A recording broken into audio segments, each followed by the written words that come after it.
Hello, everyone. This is Adam Meister, the Bitcoin Meister, the Disrupt Meister. Welcome to This Week in Bitcoin. Today is April the 17th, 2020. Strong hand, golden age of the 2020s. Having hype. Oh, we'll talk about that. In motion. Okay, value your wealth in Bitcoin. I'm offended by selling. One Bitcoin equals one Bitcoin. Personal responsibility is the new counterculture. We're going to talk about that. Hello, my elite friends. I got you the best freaking guest in the space again here on the This Week in Bitcoin show. We're here every Friday. David Bennett, Brekkie von Bitcoin, and Stephan Livera. They are all linked to below. Let us start the show because it has been an exciting week in Bitcoin and beyond Bitcoin. One thing that I noticed and that we were talking about off air is that everyone's talking stablecoins and the dollar.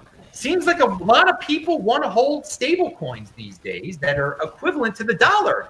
Yet Donald Trump is printing up all sorts of dollars, giving them out to everyone. We're getting $1,200 checks in America. They might even send a $1,200 check to Stephan Livera in Australia. So let me start with Stephan Livera, since you're in Australia and you might not be getting a $1,200 check from Donald Trump. What is up with the stablecoin craze, and why are people valuing their wealth in dollars these days? It is perhaps some quasi-crypto dollarization happening where, maybe there are people around the world who have an even worse, fiat coin than the USD, and they would rather hold some USD instead. Or maybe they're trying to use it to sort of get around these little currency or capital controls in their own country. And so some of this may be a little bit of transactional demand happening in kind of the stablecoin world, just because they're not ready to start denominating in Bitcoin like those of us who are more like Bitcoin centric, let's say. In the end, I think it does just push people a little bit more towards having it easier, because once you're already in a stablecoin, moving into Bitcoin is not that hard. So that's an angle too. But I think longer term, it's just, we see it more, at least the way I'm thinking about it, is more like, well, Bitcoin is just the harder money. It's just going to longer term win out. And that is what we'll see, especially like as halvings play out. How big do you see the stablecoin space getting, though? I mean, Tether, in terms of its market cap, is going to eclipse Ripple soon. It looks like. I mean, it seems like more and more people are getting excited about these stablecoins. Which, I mean, it's not my thing at all. But I mean, how big do you think this is going to get? Yeah, I don't really have a good answer, to be honest. Yeah, I mean, they could get a lot bigger for all I know. I mean, the market for dollars is a lot bigger than the market for Bitcoin right now. Obviously, Bitcoin is this tiny, tiny thing in the global scale, but we're all just super bullish on it because we see the properties of it. And I think if stablecoins function as a bit of a gateway drug for people, so be it.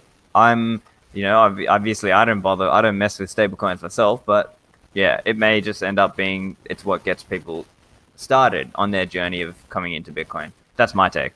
Yeah, I don't mess with them either. Pound that like button, people. Well, the stablecoin that we're most familiar with, Tether, it represents the United States dollar. What's your take on the United States dollar these days? For me, I think Raoul Pal had a good thesis on it. Basically, it was that other countries around the world, there's going to be people who still want US dollar, right? And so he's kind of like short-term bullish on the US dollar relative to other fiat monies. So that kind of made a bit of sense. That made a bit of sense to me. But I'm not like some big macro thinker guy, so I don't pretend to know what the deal is there. I see it just like a function of time, and we just kind of those of us who are who understand that Bitcoin has a certain scarcity and certain qualities to it that can't be replicated, it's just going to win out longer term. All right, well, let's go. Oh, David Bennett, you're a macro guy. What's your take on the stable coins and the dollar? And since a lot of people have been talking about them this week. Yeah, I'm a little lax on that right now. My entire week has basically been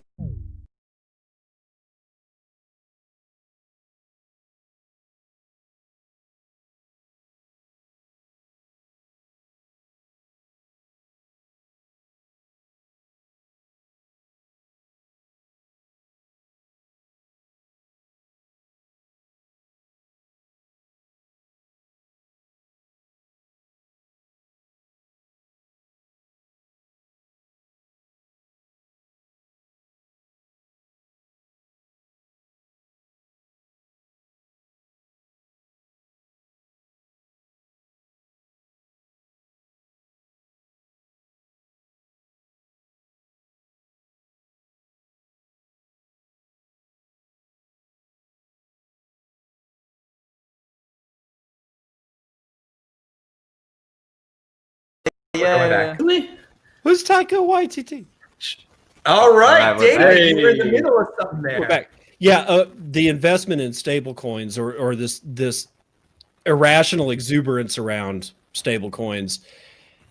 I don't get it. I'm not a stablecoin guy because the only reason that you have stablecoins at this point is because you're dipping in and out between fiats and cryptocurrencies in some kind of weird like quasi, sort of like it's like a mix between the two worlds.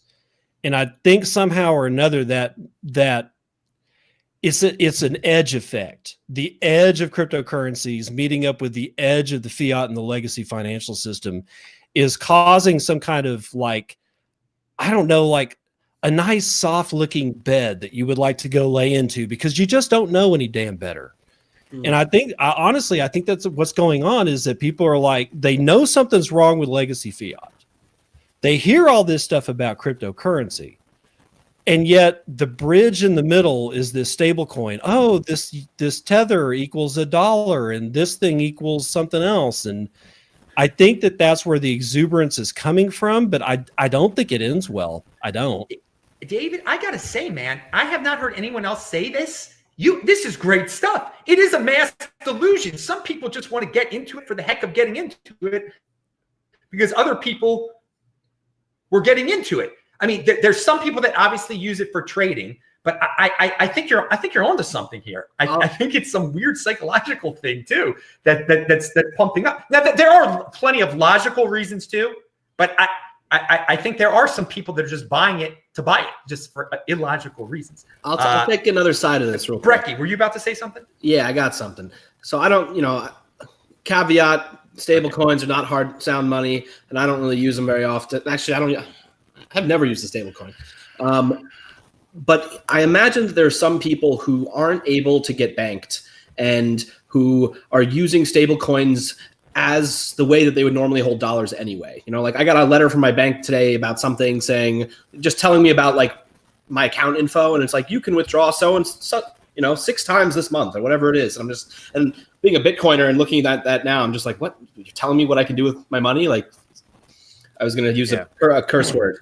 Screw you. Like that's how I felt. And so I think stable coins they could play a role for some people where it's a digital version of fiat that isn't controlled by a government, so they can't necessarily be told what to do all the time. When they're interacting with the fiat world, the real fiat world, sure, but I don't know. I think that maybe that's a use case why some people might be using them.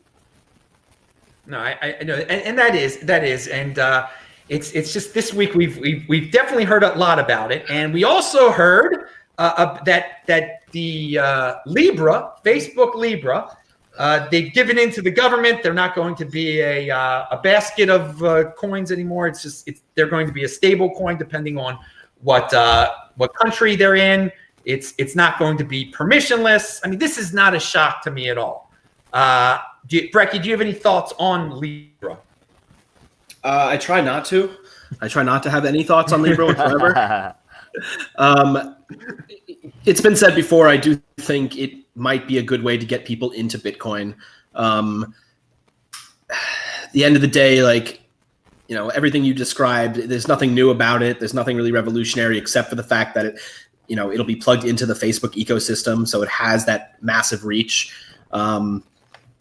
But I don't know. It was the first time we've heard about it in months, and I think it'll be many months before we hear about it again. And who knows if it'll actually even now, if it'll go anywhere and gain popularity. Okay, so it was interesting to hear something official about it again. And I also wonder with you, when will be the next time we hear about it? Are they going to is there going to be some Libra momentum again? Who knows? Do you have thoughts on Libra down in Australia, Stephan? Not really, to be honest. I think it's just one of those things where they're just going to have to keep playing that game of trying to appease the regulator, appease the government, say, yeah, we'll give you whatever you want, whatever surveillance you want, whatever control you need to kind of get them on board. And by the time that's all said and done, it'll have very little similarity, if at all, to Bitcoin. But yeah, I think the way to see it is it's just another way for people to get another stepping stone into Bitcoin and have some understanding on that. Because the way people talk about these things, it's always Bitcoin and the cryptocurrencies, right? And so Bitcoin is always like first and center in their minds in how, because Bitcoin is the mind share, right? And so Facebook has an audience of billions of people, right? Active users. And so those are all people who will start to normalize this idea of, digital money. Oh, okay. And then once you're already into digital money, even if it obviously is permissioned, you're only one step away from starting to get into Bitcoin. And it's just like even a small portion of those 2 billion users, active users coming in to Bitcoin would be massive in terms of adoption and so on. Now, obviously it's a journey and we don't necessarily want complete, normie types. We want people who are going to take, self-custody and do all those good things. But it's a funnel, and we're going to be able to get some of those people down that journey of self-custody. All right. Yeah, we're going to talk about that self-custody in a second, actually. David Bennett, any thoughts on Libra? Yeah, after what Brekkie and Stephan was saying, I think the only thing that I can say about it at this point is, well, education is more key than ever, and it's probably going to become more and more important as we go on. Education about how Bitcoin works, what it is, why it even exists, is going to be really, really important. It always has been, but it's going to be even more important now, because if we do have a swath of people that are going to enter through a different door, then that door should have a greeter that says, "Welcome to stablecoins. By the way, have you heard about Bitcoin?"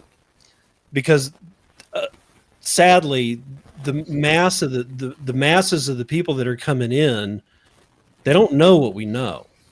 They haven't seen all the chicanery behind the scenes.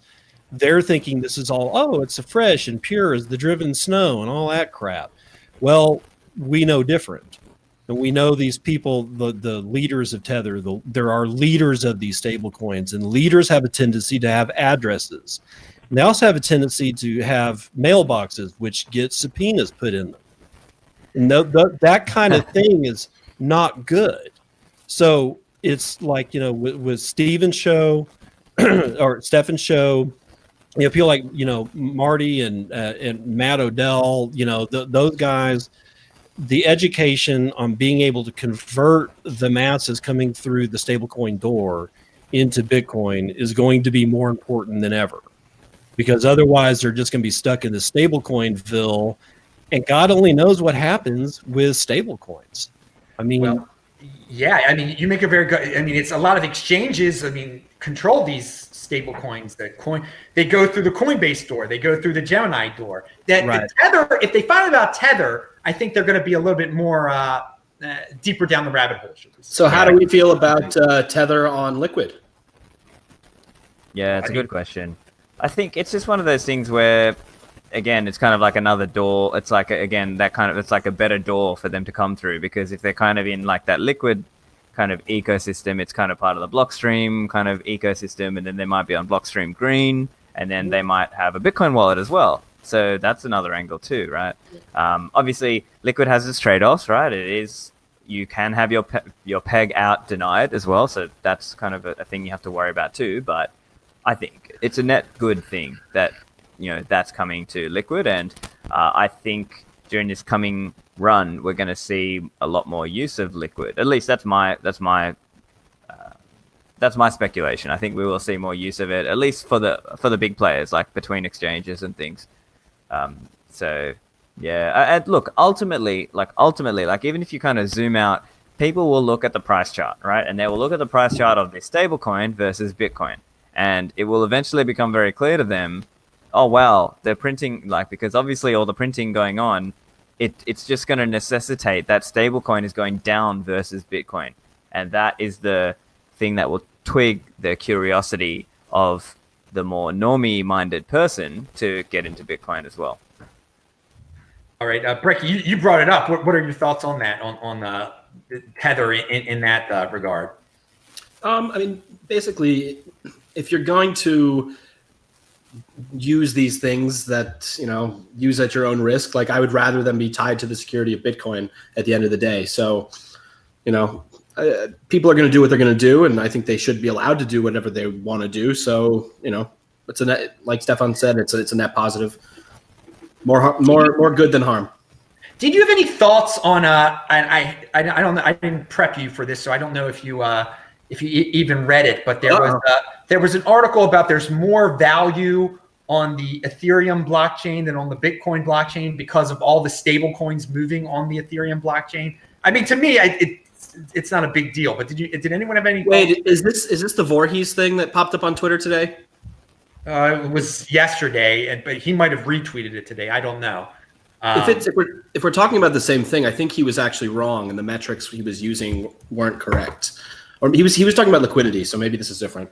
I mean, here's the thing. The other thing is, like, there may be more value on paper, but like, if you can't sell it without tanking a market, then does it really matter? I don't know. Like, and again, the value was a lot of it was in stable coins that are based on ERC20 tokens on Ethereum. I didn't actually plan to get into it today, but I was just reminded of it. Well, let's speaking of Ethereum a little bit here. The Grayscale people, Barry Silbert with his you can invest in the GBTC fund, you can invest in all these funds. They had a huge quarter, $500 million that they claim from a lot of it was from institutions pouring into their Grayscale funds.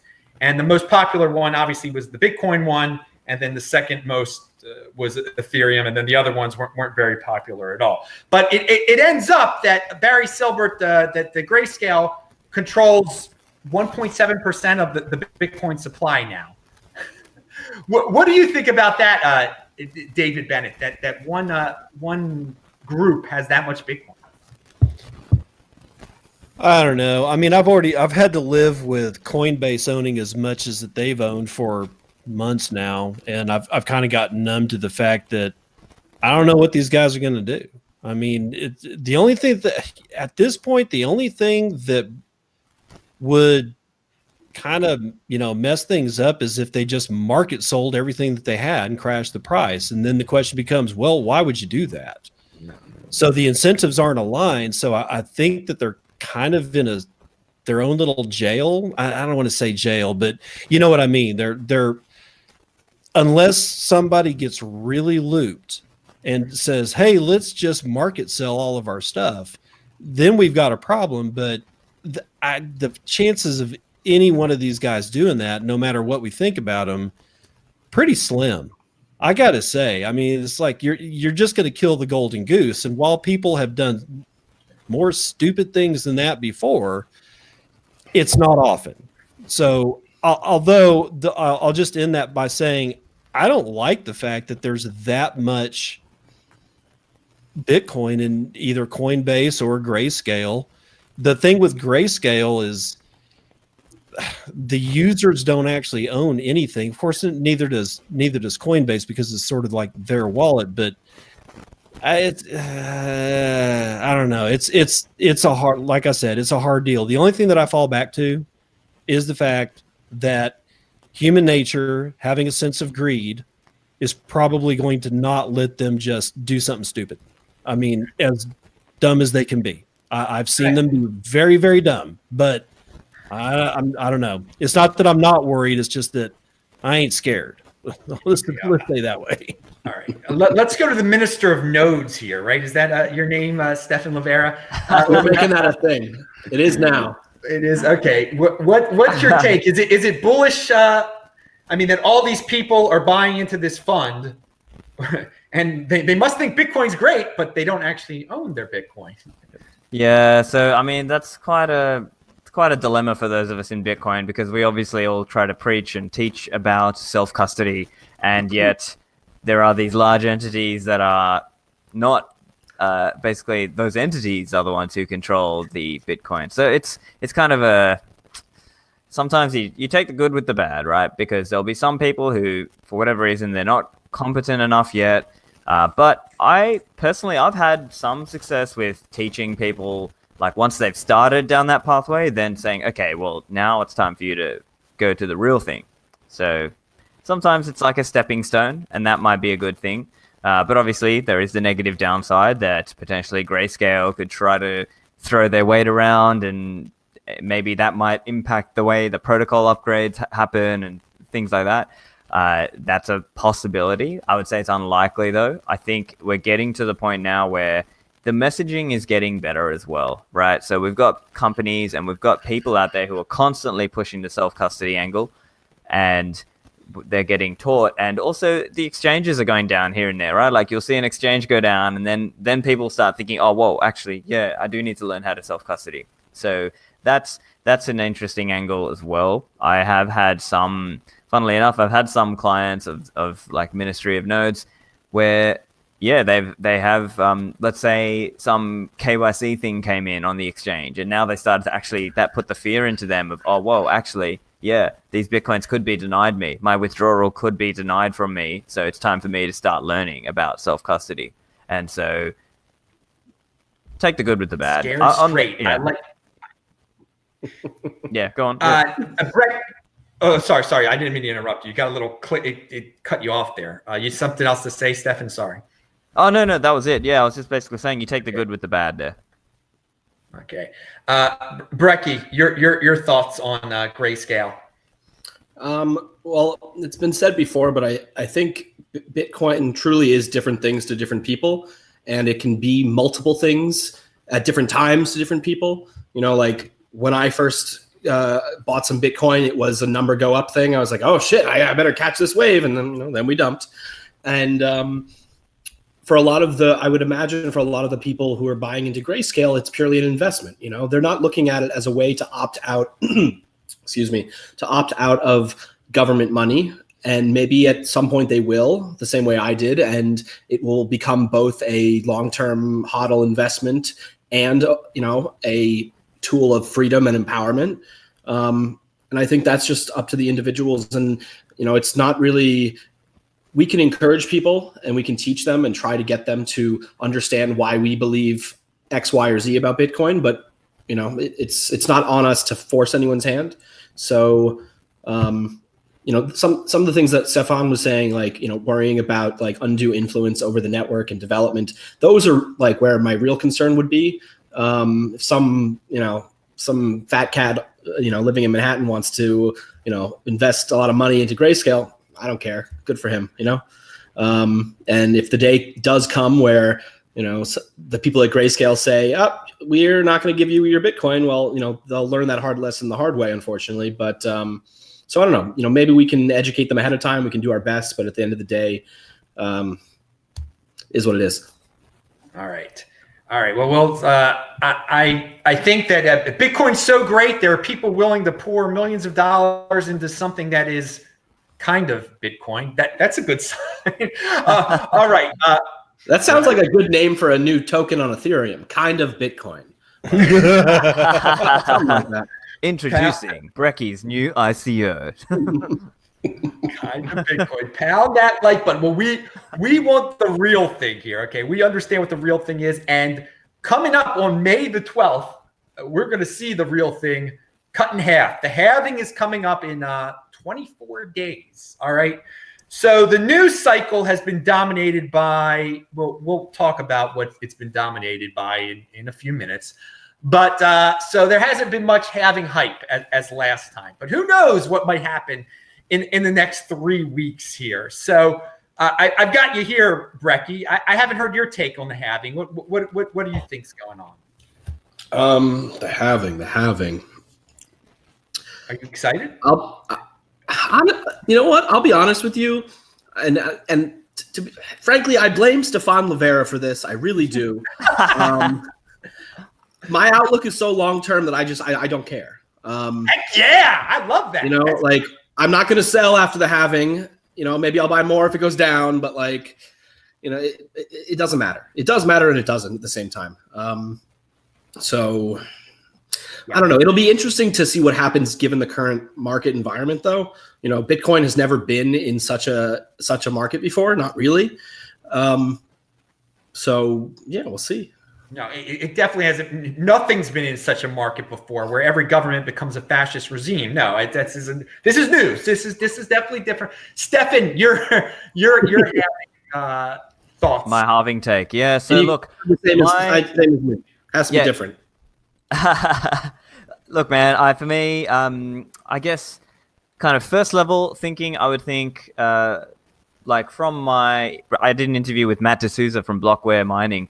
And in that interview, we spoke a little bit about his mining analysis, right? Because he's connected in with the miners and like he knows really like what are their costs, what are they doing, right? Because that's obviously one of the big impacts. And so his thought was that basically it cleanses out the inefficient miners. And so it will take some time for that miner capitulation story to play out. Now, obviously, it's not all miners because it's more like there are different levels of miners. There's some miners who are mining at a certain cost price, at a certain electricity cost price, and then based on that, the equipment and the mining stuff sort of flows around just like water flows down the mountain, right? So the way he explained it was it might take some time for those inefficient miners to get wiped out, basically. So they will start selling down their treasury of Bitcoins that they've been holding. And so the way I'm seeing it is we might see the halving happen, and then we might see a slight dip happen as those miners get washed out. And then potentially towards the end of the year, that's when we start to see the rise happen. And my take is the real kind of proper bull run starts next year, early next year. So that's my guess, again, based on, having those discussions with, people closer to the mining world. But there is another thesis as well. One thesis could also be that, look, some of these miners have leveraged up because there's been all this mining halving hype and, it's actually going to dip further than we think it will and etc. But I think for me, in terms of base case, I'm expecting a slight dip in the price following the halving for like a little bit and then slow rise through the rest of the year, and then next year is the real crazy bull run. That's my guess. That would be like the last time around. Supply and demand, baby. All right, David Bennett, you're having thoughts. Having thoughts or halving thoughts? Having for David. Having for David. Okay. It's priced in. No, I don't know. I don't know. I keep thinking about like what Stephan said, the cleansing of the inefficient miners. That's going to happen. That's not something to be taken lightly. There's going to be a whole lot of people that are going to be wiped out. They're just not going to be able to operate because of two things: their equipment load, what kind of equipment they're running, and what kind of electricity rates that they're paying. What's interesting is that as those miners sell off their equipment or junk it and somebody else takes it and tries to sell off like the old S9s and whatnot like that, there are going to be buyers out there because they're going to figure out how they can get a hold of like damn near, next to nothing rates on electricity. And I was listening to last time I was listening to Marty Bent's episode. He was talking to the people that he works for, Great American Mining. And the people that they were also talking, I think like there was another podcast I was listening to where they were talking to Steve Barber. And between the two of them, it was pretty much the same deal, is that these guys are not buying like the top of the line stuff. They're running S9s, and they can do that because the energy cost that they're able to get from stranded gas is, well, next to nothing. They have capital expenditures because they have to buy the miners, they have to get the generators, they have to do all that kind of stuff. But they can go out. That's what Bitcoin enables, is that they can go out and they can grab this energy and pipe it into Bitcoin and do all this wonderful stuff. So when the halving happens, I guess there might be a price dip. I kind of don't care because I've been through one of these before. I heard the same crap in 2016 or leading up to 2016 that I'm hearing now. And when I was hearing the same stuff in 2016, I was a brand new Bitcoiner, right? I had end of the summer of 2015 was when I got in. And the first thing I started hearing about was mining death spiral. Oh my God, we're all gonna die. You bought into it. Was the whole thing. And what happened? It was just flat. It was flat from a little bit before the halving. The price didn't really change all that much through the halving. It wavered, but basically kind of went sideways.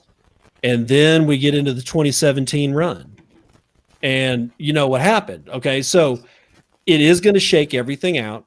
And a whole bunch of old mining equipment is going to be sold for pennies on a pound to people like Steve Barber, who are going to put them in shipping containers and drop them on an oil pad somewhere in frickin' Kentucky and get free natural gas. And he'll be able to actually run, in my opinion, he'll be actually able to run these miners against the brand new miners because he's got next to nothing in operational expenditures. I'm really happy you brought up Steve Barber and Marty Bent. The whole talk about this using excess gas from oil mining to power these Bitcoin mining. Is this the future? Marty Bent said in 5 years, like every oil company is going to be doing this. David, since you're talking about this, you clearly know about this. What's your take? Well, my dad was an independent oil producer in Midland, Texas. That's where I grew up, was in the middle of the Permian Basin, which is the largest United States oil patch that there is. And it still is the largest one. It's never been the smallest one. So I kind of grew up on I've got a pit somewhere around here. I got a picture of myself working the brake on top of an oil field drill, exploration rig when I was like 8, wearing a Western utility hard hat and everything. So I grew up in the patch, and one of the first things that I remember is like burned in it's no pun intended. It's burned into my memory. I went out with my dad on one of these fields, but it was unlike any field that I had ever seen. It was just this weird looking thing coming out of the ground. There was a guy operating a lever, and there were like pipes laying like horizontal on the ground, like a whole bunch of them. And he pulled the lever, and this huge, I'm talking like half of a football field worth of pipes just lit up in gas. I was like, what? I'm like 8. Like, Dad, what's going on? He's like, he's flames? He's flames lighting up? Yeah, he's flaring gas. And this was the old flare style back when I was like, like I said, like around 8 or 10 years old or something like that. Now the flare stacks have become like much more, I don't know, let's just say more expensive is what they've become. Safer. Yeah. And, but it was the most amazing thing in the world. It's like watching a dragon just breathe fire. And that was happening all the way back then. And there has never been a solution. There has never been a good, viable solution for capturing natural gas off of these things. And the natural gas price is so suppressed, it's down so low that there's nobody in their right mind would do capital expenditure to build the pipeline to connect all these wells, because you're talking about miles between these things. In some cases, they're like, oil wells will be right next door. But generally speaking, you're talking about thousands of square miles that you'd have to actually connect. And I can't even do the math on the linear feet that you'd have to lay to be able to capture all the natural gas. The only way that you can do this is to turn the natural gas into Bitcoin, and therefore turn the natural gas pipeline into either a satellite signal or a telephone line, which is much cheaper to build on a CapEx standpoint than anything else. You can just, at the wellhead, you can turn the energy into Bitcoin. And because these guys in many states, especially the states that have really bad environmental pressures on them to do such things, these are the guys that will give you the gas for free. And if you're getting that amount of energy for free, and you can generate into the sub megawatts to the megawatt range, you're going to be able to compete with older equipment. And then in the next halving, when the S19s and S17s are like the S9s that we have today, then it's just going to be the same story. So as the miners, as the inefficient miners that don't know how to operate their business or have been put in situations that they can't operate their business any longer because of energy charges, then as they liquidate their stocks, is going to be people like Steve Barber that pick up those stocks for pennies on the pound, throw them in a container, and drop them on an oil pad, and boom. And it's going to be one of the things that stabilizes the oil industry, because last I saw, you're looking at $18 a barrel for West Texas Intermediate crude. That was actually today. When we came into this, coming into this year, we were at 54, and halfway through last year, we were at 75. We were at 18. These guys are going to be chopping their stuff like staff. How can we'll shut in these wells? We'll do this. We'll do that. Get anything that they can do to continue to operate throughout this thing. This is a lifeline. It's not the lifeline, but it's a lifeline that at $18 a barrel, considering how this industry has been run over the last 10 years, they're going to be looking for anything. And they don't care. I mean, like if you've ever been out to an oil field, it's not like next to the rig or the wellhead is some kind of like paradise that they don't want you to throw like your own pad down. It's caliche. It's crap. I mean, it's like there's nothing there. So it's a why not situation. You're going to end up with a continual stream of old equipment because your gas price or your energy prices are always going to be low. You're probably going to be able to do okay as a miner into the future post halving. That's where I'm ranting now. No, dude. I think this is awesome insight into the whole oil Bitcoin connection here. I didn't know you were such an expert in these matters and had grown up on the oil fields of Midland, Texas. Wow, dude, pound that like button. I love this. I'm learning all sorts of stuff. So yeah, you're on Marty Bent's side of the argument here. 5 years, it's going to be big. It's going to be big for the oil people. I believe so. I do. Going to save their butts. Stephan, do you have anything to add to that? Any questions about that? That was awesome. Awesome info there. Yeah, no, that was great. I think that's the thesis for how a lot of this plays out, and I agree as well. I've listened to those episodes. I think we will see more mining come to America, so that'll be a really cool dynamic to watch play out. I don't really have anything to add really on that point. Yeah. We got he's definitely the expert there. Brekkie, any thoughts on the oil and Bitcoin connection? That's a really nasty question. Okay. All right. Okay. Bitcoin. That's a horrible Trump impression. Shit.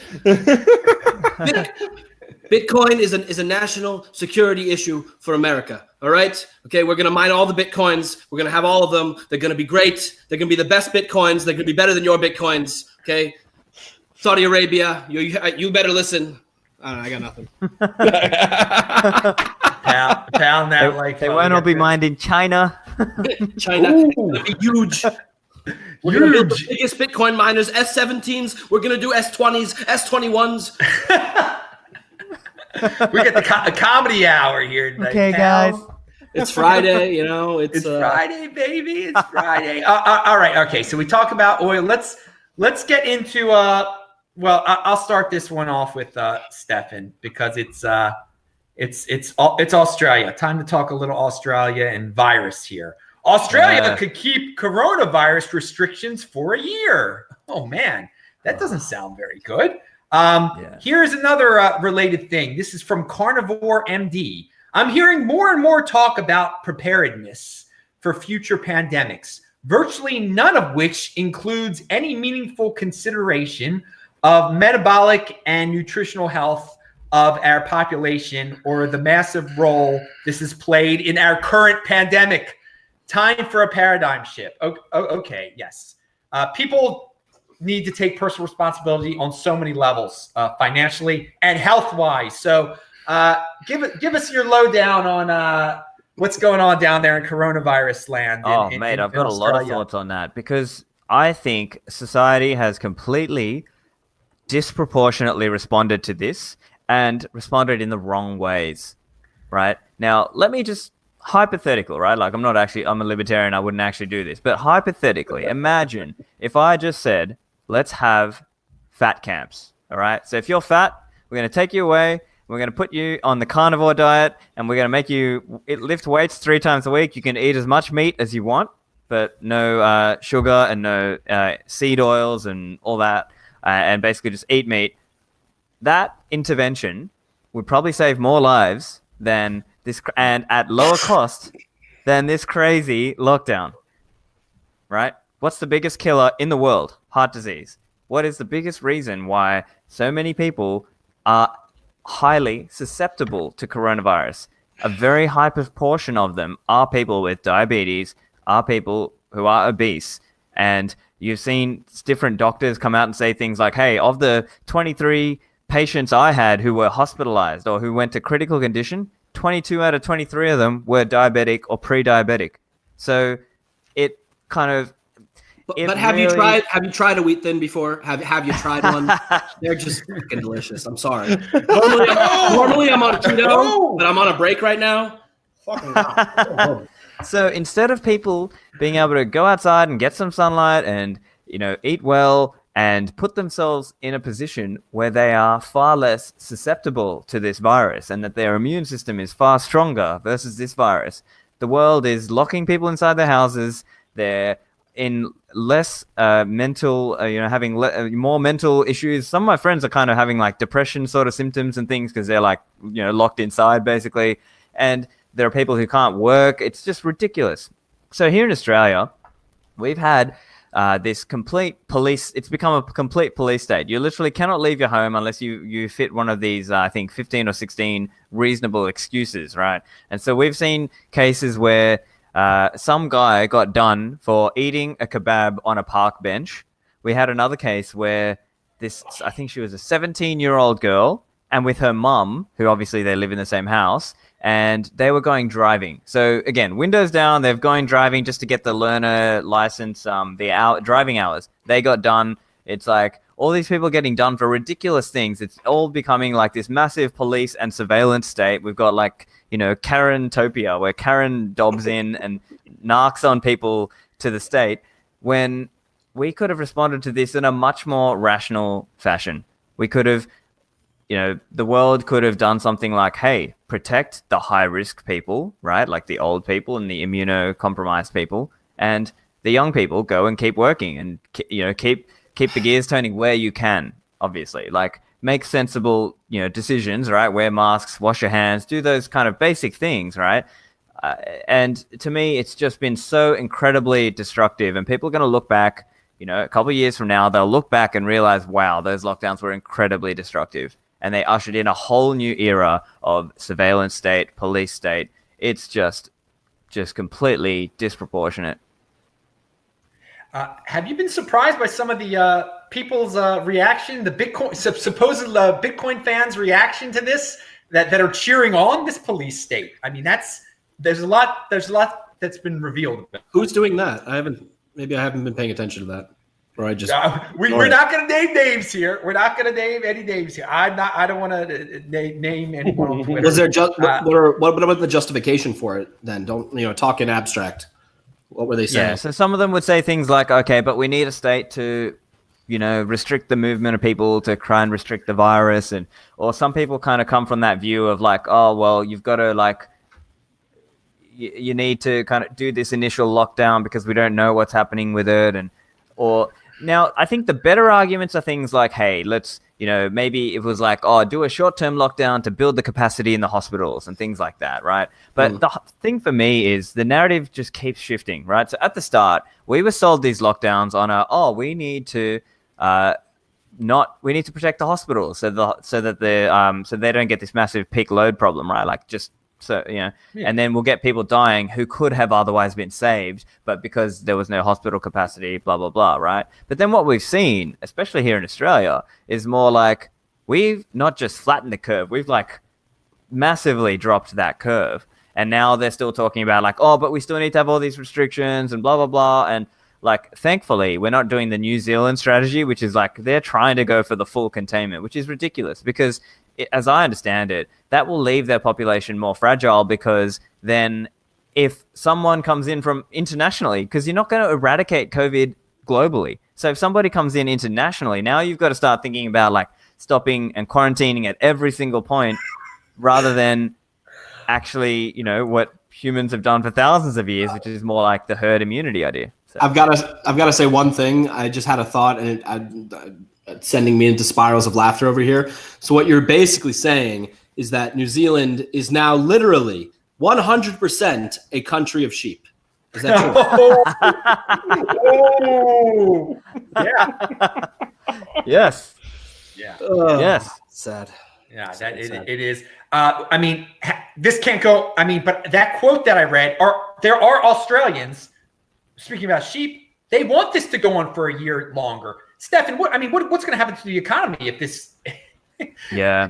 I don't think it's people will rebel, and I do hope in the United States, some of the states soon lead the way and inspire other countries. Not, I mean, yeah, a to year protest is, it. Yeah, it's just it's ridiculous. And like the thing here is, well, some of it's like Australia specific, but the rhetoric and the reasoning is like, oh, well, we can just kind of hibernate the economy and restart it. And it's like, no, people don't get this, right? So they think of it like, oh, I care about lives. What do you care about this 0.3% of the GDP? What it's like, and that's the straw man, right? Because really, it would be like if I were to say, oh, I care about plants, but not about sunlight and soil and water, the things that sustain the plants. It would be like these people who are saying, oh, I care about health, but not the economy. It's like, you need the economy. You need the things to be able to produce. And like, so from my perspective, I think people have been overly hysterical and overly scared when really we should have focused the efforts towards high-risk people, right? So they've been saying, oh my God, look at this like 30-year-old, whatever. But like, it's just the media blowing up these like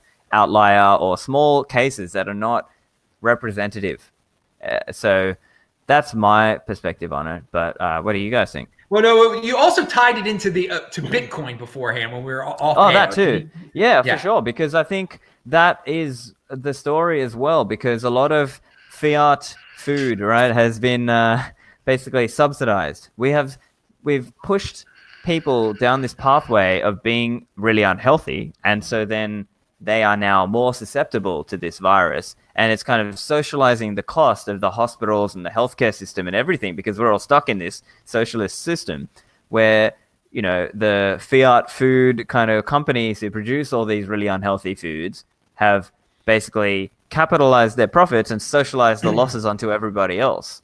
And so that for me is why this whole kind of Bitcoin and fiat money connection, because it's like fiat money has funded the welfare state and funded all these big things that stop people from caring about their own health and their own quality of life. And so that's why it's like you're seeing a lot of the Bitcoin people who are into, keto, low carb and carnivore diets, because they care more about their own bodies and their own health for the long term. And so I think that is the sort of society that we're going to push, we're going to drive it towards. It'll take some time to get there, but that is the clear trend in my view.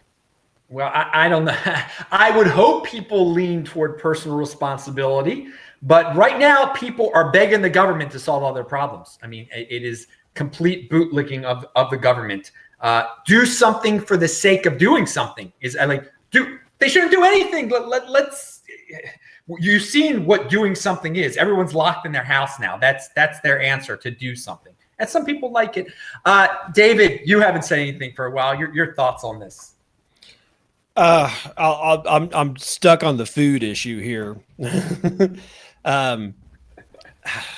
I was watching a documentary earlier today, and it was like something : how money dies or something like that.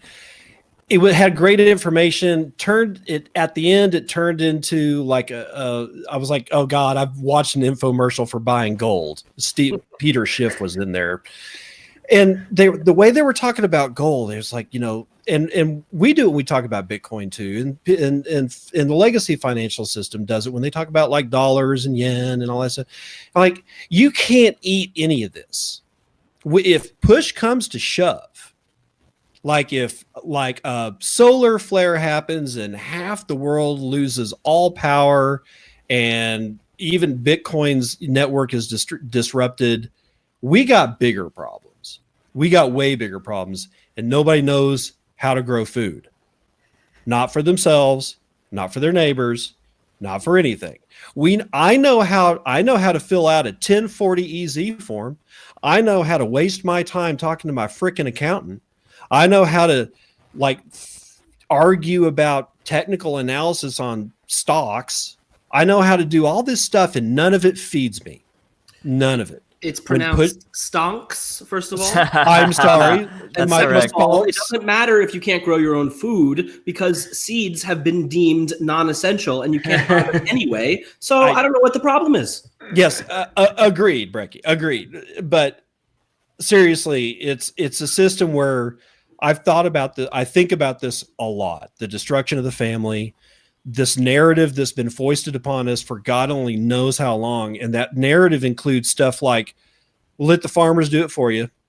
Let the bankers do it for you. Let your accountant do it for you. Let everybody else do everything for you that we used to all be able to do ourselves or didn't have to worry about it. Before 1913, I didn't have to worry about a 1040 EZ. Of course, I wasn't alive, but you get the point. We've been suckered into learning all this crap, how to do all this stuff that doesn't matter. And all this stuff that did matter, we lost it. And it's scary. And that's the thing that worries me the most about what happens going forward, because clearly we've kicked the can down the road yet one more time. And I really, truly believe that we've entered into a field of global legacy financial systems own halving. And let me explain what I mean. In 2008, we got this financial collapse. And then here we are in 2020, and we've got this thing, and the answer is the same. Pump a lot more money into just print it. Brr, money printer, go brr. I think that what's going to happen is that the time between 2008 and now, they've kicked the can down the road successfully. We're going to restart the economy. It's going to suck. It's going to be a lot of pain, but they're going to restart it again. Take the time between 2008, 2020, and have that time, and that's going to be how long it takes for the next time. And then after that, have that again, and that's when the next crisis is going to come up. Until we get to the point that the crises are just back to back to back to back to back. And I think that's when the actual collapse happens. I don't think it's going to be a one-off deal. I think what ends up happening is that the old money printer go burr in, let's see, what is it? In 2026. So you pick 2026, then 2029. You're talking about two more of these in this decade, is what you just right. And then they get closer and closer together, and it will be when they get closer and closer. This is what I think. Did I go to economics school? No. Am I as good as Peter Schiff? No. But it's a gut feeling, bro. All I can say is that I see this pattern forming, and I believe that the global legacy system is going through their own halvings towards the final set of death throes. Now, what we do in between here and there is all up to us. Personally, I think learning how to grow food is a good deal. Because you grow food, you're basically printing your own money, because it's money that you don't have to spend. And I got 6 chickens out in the backyard. I've never raised chickens before. Haven't killed a single one of them yet. And I find that going outside and watching them be chickens is actually kind of calming, you know? And when they start producing eggs in like another 10 weeks, because they're slow starters, I think that there'll be healthier eggs than what I can get at the store. And honestly, it doesn't take all that much work. It's something that I don't know. I'm just saying, I think it's worth people learning how to do this. And guess what?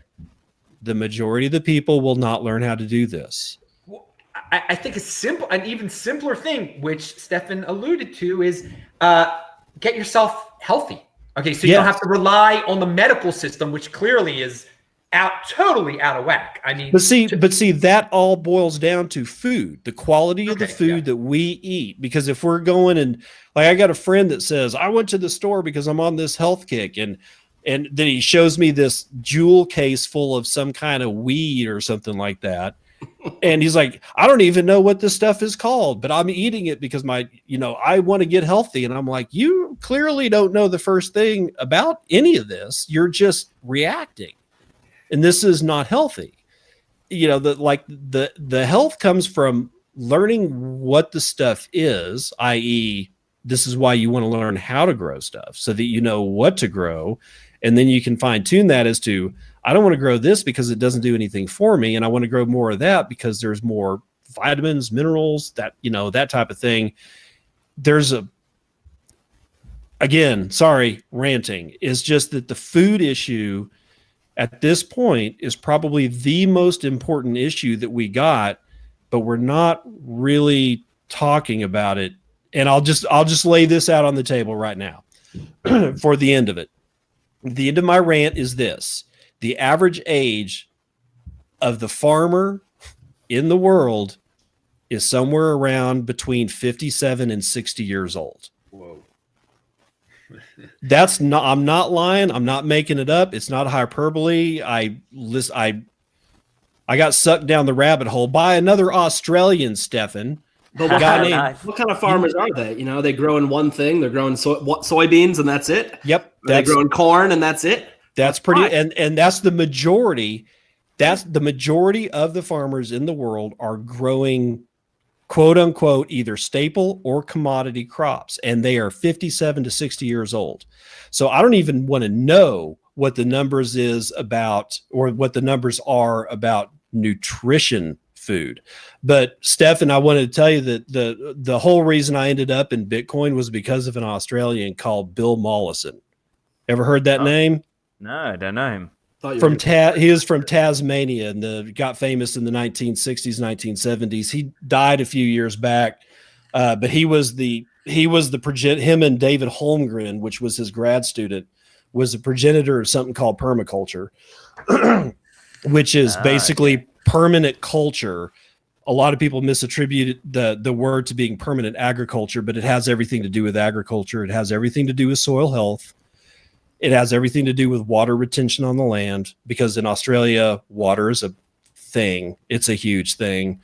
Yeah. And these guys developed this system in the 70s called permaculture, and it's just now starting to get up. And like all of a sudden I got into that. Next thing I know, I started hearing about stuff like Austrian economics. And then I hear about this guy called Nassim Taleb. And then it was like literally a half step into Bitcoin from there. It was really weird. So when I came into Bitcoin, I was coming in with stuff like aquaponics, hydroponics, good soil health, permanent crops, not annual crops, and healthy food. And so by the time I got here, I was already bathed in that whole nutrition thing. Good. We spread the word. I like that's an interesting story to got you into this, and I do wish that all the Bitcoin dudes out there, think about your health. Think about it. Brekkie. You haven't had an official say on this whole virus thing. What's your take? My take on the virus. Or on anything we've been talking about just now. Yeah. We just had the miscellaneous part of the show, the beyond Bitcoin part of the show. Beyond. All right, I'm gonna push back on some things. I'm gonna push back a little bit. Oh no, I'm in trouble. So I'm with you 100%. I think health-wise and food-wise and self-sufficiency-wise, we could do better by getting wiser on those things, right? But that being said, I think part of the reason why we're in trouble is because, if you look at it, I'm not an economics expert, and that's why Stephan is here. But specialization is actually a very good thing. True specialization is what has allowed human society to flourish and for us to reach these levels that have never been seen before. But the problem is that capitalism itself, or what we think is capitalism, is not capitalism. Without money being free, without borders being free, without trade truly being free, we don't actually get the benefits of specialization in the way that we think that we're already getting them. So while, yes, I think maybe now is the time to start raising chickens and to try to, work your way around a lot of these problems, if the system actually worked the way that it should work, you wouldn't have to know how to raise chickens, because the world would be free, trade would be free, you'd be able to get everything you need, and, life would be a lot better. But, we have these giant states, you can't see them, but the state is right there, right above the frame. They're right there, and telling us what to do. So now I'm depressed. Why'd you do that? Why'd you do that to me? I wouldn't say that was pushback. I mean, you're just adding to the. Agreed. Yeah, I wouldn't say that was pushback. That was about 25% of what I say is serious. There's you got to take it with the jokes. All right. Well, that I got you here, Brekkie. We'll move away from the miscellaneous part of the show right now and go back to pure Bitcoin. What's up with this fold card? You know about this thing? I do know about this thing. So I'm not officially a part of the team or anything like that, but I'm close with the team, and a friend and I worked together, and we helped make the announcement video for the fold card. I believe as of now, it's only launching in the US. I'm not 100% sure on that, but basically it's the first sat stacking card. It's powered by Visa, so you can use it anywhere that Visa is accepted. You swipe and you get, I think, at least 1% to 2% sats back on everything with boosted rates. And Fold, if you've never heard of Fold before, basically they're in a really, really incredible company that allows you to earn sats back on purchases previously and still with gift cards. So you're stuck at home, it's quarantine, you're ordering everything on Amazon, you're waiting for the drone to deliver your packages, go to Fold and, look for an Amazon gift card because you can earn sats back on a lot of things. And so now they're basically just expanding their offering, and I could talk about this for hours, but I just think it's super exciting. The specific question I had is they partnered with Visa. There's going to be a credit card. So when you use the credit card, you're going to get Bitcoin back on anything you buy. And then do you have complete access to that Bitcoin? Can you move that Bitcoin to a regular wallet anywhere, or do you have to keep it on the card? Or what's the deal there? So as of now, I believe it's almost like a hybrid credit debit card. You have to deposit fiat into your account, and then you spend it like it's a debit card. Although I want to say I think credit is on the way. But yes, once you get the Bitcoin back, and you usually get it back instantly, at least when you're buying gift cards using Lightning, for example, and you withdraw it to whatever wallet you want. Might even be Betch32 capable. I'm not sure about that. But they're basically Bitcoiners through and through, and they want you to withdraw. And if you don't want to withdraw, you can actually use that Bitcoin to buy gift cards and other things like that. So it's kind of up to you how you want to do it. This was a few months ago, but was something really interesting was Will Reeves, the founder, was telling me that basically they were kind of surprised by the numbers of what people were doing with their Bitcoin. There was a large chunk of people who were withdrawing it, a lot of people who were spending it on gift cards, and a lot of those folks who were using it were actually new to Bitcoin. Like they were doing it purely to save money, and so I found that really exciting. So I'm a big proponent of these sats back programs wherever they are, and I think they're going to be a major way in for adoption for us. Just when you're in a world where like you can save money and you can stack sats and like earn hard currency for real, just by doing what you're already doing. It doesn't take a lot of thought to get somebody to use it. You don't have to explain Austrian economics to them. They can learn that later. All they need to know is that it makes sense financially, and why not do it? So, do you guys, panel, do you have any thoughts on these sats back programs? I think it's great too. Yeah, I mean it's an entry vector, right?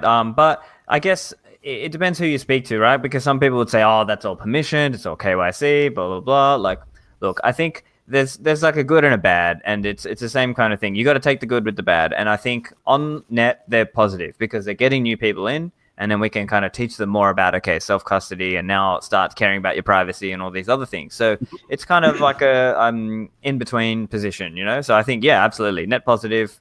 Let's do it. Let's get people into it, and there'll be a whole bunch of people who aren't ready to go read Austrian economics and ready to go and like figure out how to use all these things. And some things just need to be made easy for them. So I still haven't opened this up yet, Stefan. I'm sorry. Yeah.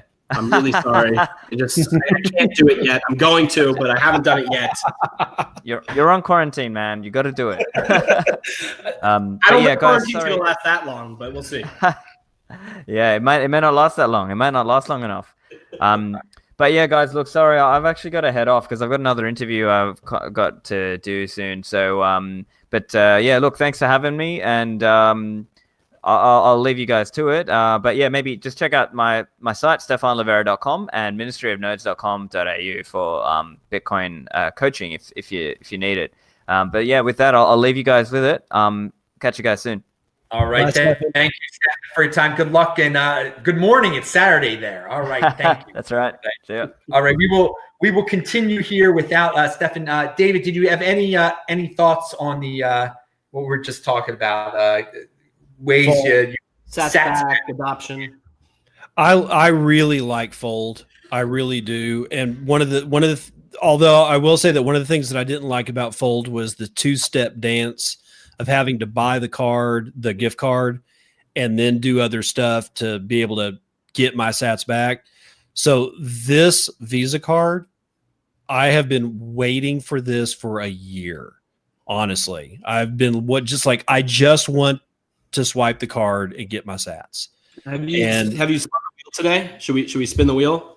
I spun the wheel today, and I have like 4 hours left to get 1,000 sats back and on something that I purchased, and I don't know if I'm going to be able to figure out what to buy. I right after this, I got to order pizza. The kids are hungry. So, but I got to tell you, I'm really happy that Fold got into the fast track program on Visa. Mm-hmm.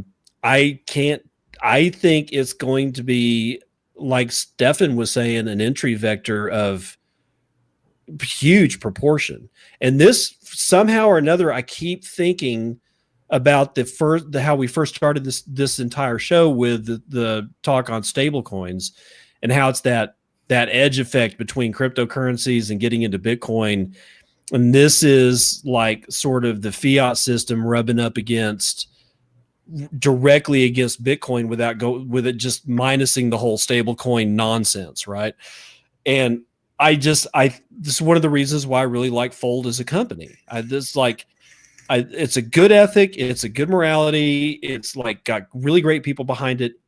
And they keep innovating. And I said this on I think I said this on my podcast on Monday, which is the last one that I did this week, but was that if I could get the leadership at Fold and Try Lolly to go in together to start a class on business development, I would buy that class. Mm-hmm. I would buy that class in a heartbeat. I would look at that class as probably just as worthwhile as the Xerox sales class. I don't know if you've ever heard about that, but the Xerox sales class is like world famous for building salespeople.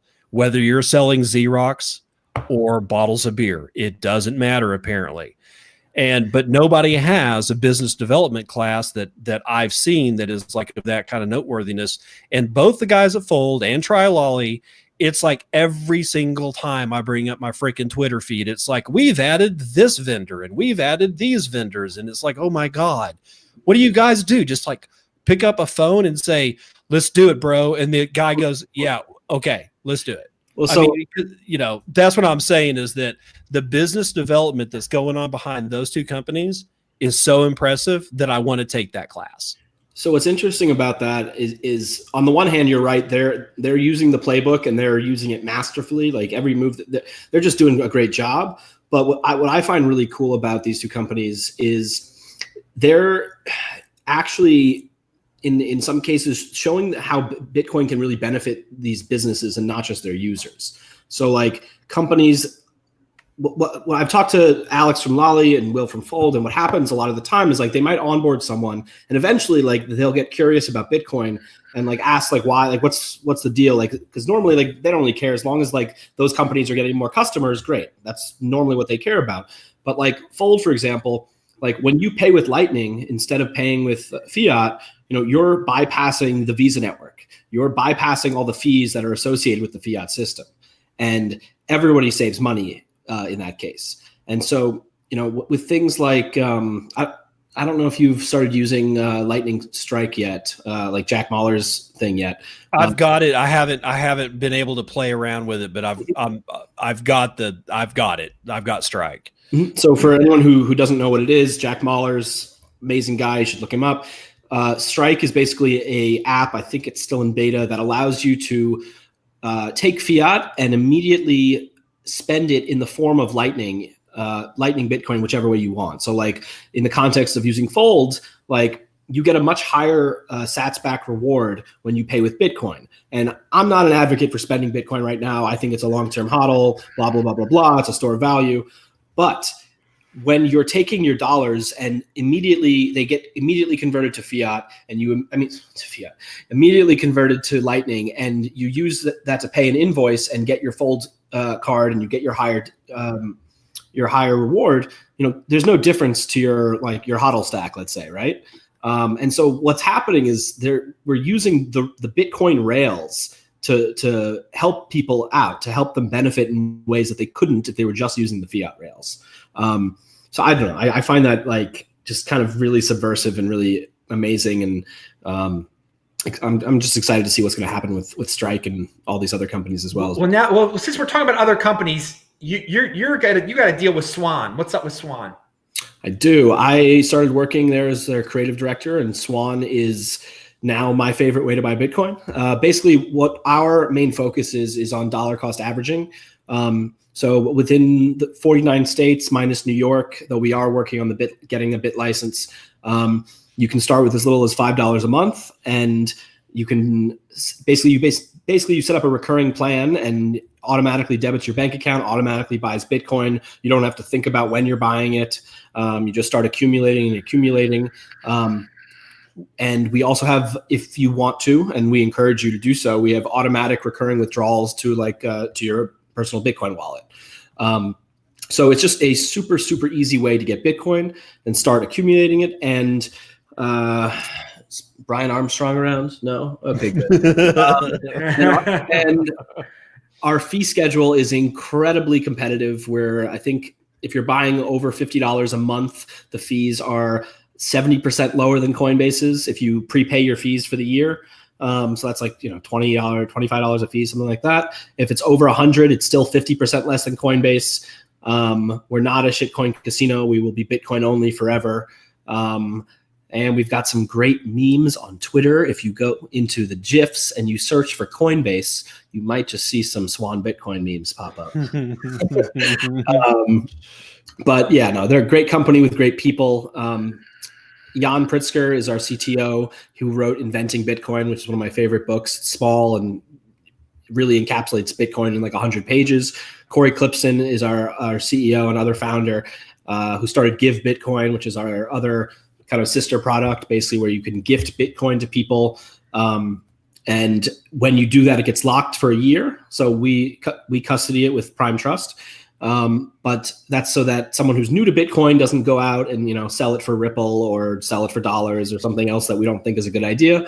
And we also, in that year lockup, they get sent all sorts of educational materials on Bitcoin, so they can learn how to custody it. They can learn why Bitcoin's important, and hopefully by the time the time lock runs up, they're ready to be a full-on Bitcoiner. So yeah, that's the idea. Yeah, those guys have been on this show too, Jan and Corey. Great stuff. Offended by selling. Don't sell your Bitcoin for Ripple. Of course not. Who the heck would do such a thing? All right, we did have, before we go, and before David gives his closing thoughts, we had a question here from Derek in the audience. He says, do you think exchanges will ever be treated as banks, i.e. direct deposits? Yes. Well, I think people are already using. Yeah. Who said yes? Me. Yes. Yes. I think that's exactly where they're going.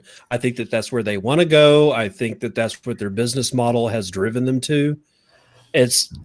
I see them as like somebody who came up in a brand new world and is collapsing into the old world. Right. That's what I see. People. All right. Any thoughts on that, Brekkie? I mean, yeah, I would say people are already doing it, but I would also say don't do it. Get your coins off the exchange. It's not safe. Yes. That's the whole point of Bitcoin. Not the whole point, but it's one of the major points of Bitcoin that you get to control it. So don't cede that control to somebody else unless you have a good reason. If you want to earn interest on your Bitcoin because it matches your risk profile and you're putting your Bitcoin to work, fine, whatever. But you should also have Bitcoin that you control. So those are my thoughts. All right. Yeah. And since we're at the end of the show, anything that got left out that you wanted to add, Brekkie? Anything left out? Well, I also work for a company called Tantra Labs, so I'll give them a quick shill. We are on Twitter at Tantra_labs. And if you are a Bitcoin holder, and as of now, an accredited investor, we offer some of I think the best returns on lending Bitcoin out there. Everything we do is automated algorithmic trading strategies. And so, they're basically designed to capture alpha, whether the markets are going up or going down. You can send me a DM, I'll send you info, but more news on that in the future. We'll have some cool, exciting updates for the rest of the folks out there. Oh, wow. I'm already following Tantra Labs. I'll be dipped.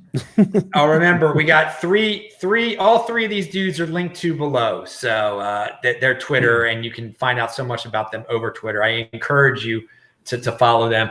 All right, David, you got the last word. All right. Nassim Taleb says that cryptocurrencies are the solution to banks in Lebanon and elsewhere, increasingly limiting access to hard currency. That's a decrypt.co headline from April the 17th. That's sometime today. So actually it was this morning. So Nassim is apparently just I think he's all in at that point. That's good news. The other thing that I wanted to mention was something that you actually had in your stack, this Brian Armstrong tweet. I know. Who, me? No, me. I know what it is. It's good stuff. It's good stuff. Yeah, it's that the percent of buys and deposits are exactly the same size as the $1,200 stimulus check. There's a graph here, I guess, of their, what's going on over there at Coinbase, and there's this huge spike, right around the time that the stimulus checks got released, and apparently a whole bunch of people just said, you know what, I'm just going to convert this into something I can trust, even though it's Coinbase. I know, I get it. I don't like them either, but it is what it is, right? It is. There are plenty of people. They knew that 1,200 was coming to them, and they went immediately to Coinbase and made orders for $1,200 worth of Bitcoin or deposited $1,200, and most of them probably didn't even get their 1,200 yet. But I hope it was Bitcoin and not Cripple. I mean, honestly. Yeah, well, one would assume that if they were that wise with their 1,200, it would be Bitcoin. All right, dudes. Well, very good point. We had a classic show today. Best guest in the freight space. Thank you, guys. Remember, this show is every single Friday. Disruptmeister.com. No matter where I am on YouTube, you'll be able to find me there. TechBalt on Twitter, so follow me there. Sportsmeister.com. If you're listening to this audio, you can find me. It's no matter what happens, conviction. You're going to get a new show here every day. So thank you. We'll be back Saturday night Everybody, Shabbat Shalom. I'm Adam Meister, the Bitcoin Meister, the Disrupt Meister, and have a great weekend. And again, thanks a lot, guests. Pound that freaking like button.